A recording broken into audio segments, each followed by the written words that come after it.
Five Nights at Freddy's 2 has an official theatrical release date.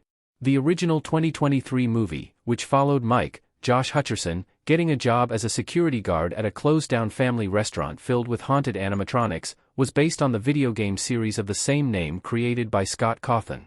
The movie was a smash hit, grossing $297.2 million against a $20 million budget despite a day-and-date Peacock release and a steep 76.2% drop in its second weekend.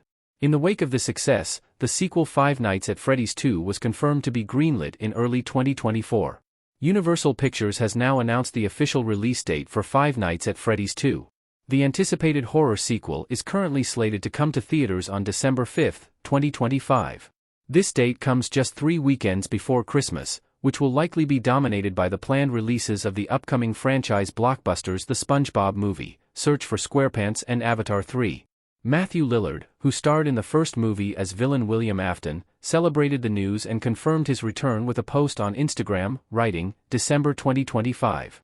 "E always come back." Is the Five Nights at Freddy's 2 release date secretly genius? A Christmas release could make the Blumhouse horror sequel a hit. Because the Five Nights at Freddy's box office hit such a titanic gross during a Halloween-time release that kicked off on October 27, it might come as a surprise that the sequel is timing its release around an entirely different holiday. This could indicate that the new movie, which is already a subversive take on iconic childhood pleasures, will be set around Christmas. However, it may be unrelated to the content of the sequel and could simply be a strategic business move for several important reasons. The first reason could be the severe Week 2 drop that occurred despite the Five Nights at Freddy's cast featuring quite a few familiar faces. In addition to the deleterious effect of its day-and-date streaming release and the horror genre's generally steep drops, the fact that the second weekend took place after Halloween may have resulted in a decreased general interest in horror-themed releases.